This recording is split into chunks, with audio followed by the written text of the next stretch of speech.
tago tegi ade rokki dum hakkille demgal ko mardi tago tegi tago tagani tago tegi tago halfini tago tegi tago daknani tago tegi tago e nder tago tegi tago tagoje ngure tagoje e yamirore saginke yana takdo tago wadde jettima tan eden dangal tan jettode hande ko weltare mawde dañjen sababu eden ngari do e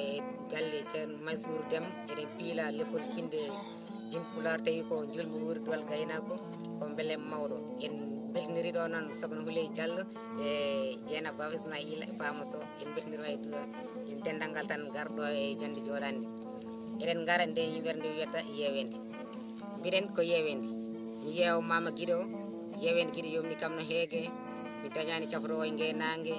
Guiɗo yewno yimɓe mbayi hewde nde saare ina cirkana colli ina belkana wonɓe e jeere min mbiɗa yewani gonɗo e ladde mere lomto Guiɗo ala e nder ɓerde Guiɗo ƴewno yimɓe mbayi hewde nde saare ina cirkana colli ina belkana wonɓe e jeere min ndiɗo yewani gonɗo e ladde mere lomto Guiɗo ala e nder ɓerde guiɗam ko yiddema huuɗo e nder ɓerde nde yidde tonguiɗo e duppide miijoji ɗi ceeki duule e wirgalloji ɗi tacci maaje e nduli ceene guiɗam woɗɗi ceeral nokkuji kodduɗen ɓerɗe miijoji ɓernde ko husiride cagol tuyoji ɗo baade toɓata miijoji ina mbama illam yurmede yurmini ko yiɗodirɓe kume e dewgal yiɗodirɓe pittali gona e alijanna jeeɓil guiɗel guiti ɓernde pittali dura e guesa gilli ko puylo felata yiɗodirɓe jeddo gilli ko kangaɗo walla taw o jibinani yidde ɓiɗɗo e jinnaɗo kanji belni dewle wurdiɓe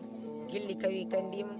jooli pittale maaje fulɓe mbi koɓe dabaraɓe ñawɓe ɓe ngala safroɓe saabu o pirtaki ñaw gilli hewɓe maayi cellani gilli ko ɗaɗe nder ɓernde ɓe jiyorta ko guiɗi hoore ade yidde ko joom binde so neɗɗo yiiɗi yimtinno gam fadde jiiɗaɗo yimde ceerno Mouma Diaw Wal Pulane